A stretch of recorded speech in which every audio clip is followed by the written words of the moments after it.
name is Ciara Farrell. I work with the local enterprise office, LEO Limerick. I work on Measure 2, which provides training and other supports for local businesses, particularly the owner-managers. When we looked at Lifelong Learning Week, we were trying to think of activities that would appeal to a wider audience. We have our own activities we run throughout the year.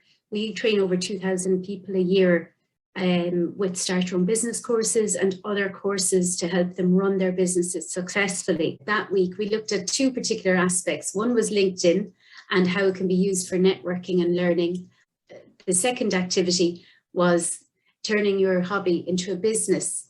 The reason we were interested in turning your hobby into a business is during COVID, we've seen a lot of people coming to training that mightn't have accessed it before. And there's two reasons. One is that it's online, which makes it very accessible for people who mightn't usually be able to come along and get parking or childcare and mightn't have the time available.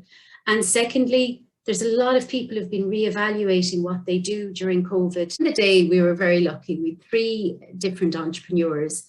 2 of them were local female entrepreneurs. We have Brown, who's got Momi, which is all about positivity and mindfulness. And she produces a lovely range that actually is paired up with Revive Active. So she's got a lovely following on Instagram, which in itself is quite inspiring. And Wilhelmina Bracken, who's a wedding dress designer and is now moving into software and tech. So it just shows you the transition that entrepreneurs often make. They start off developing one thing and then they change and adapt around what the market needs. And then we'd Nick from Cologne Farm, which was very interesting because a lot of people went, oh yeah, I've seen your products in the supermarket. So he named off the different products. Miss from being in person in live events is the dynamic and energy you get from other people in the room. And the networking, that's so important when you are in rooms with others. That's where you make friends and garner other supports. But we'll encourage people to get together themselves in small groups so that they can have a mix of interacting with one another and with the screen.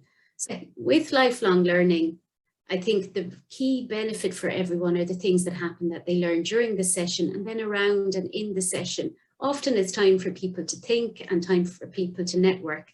And they're the things that we should be focusing on when we put a group together. It's not just the transfer of knowledge from A to B.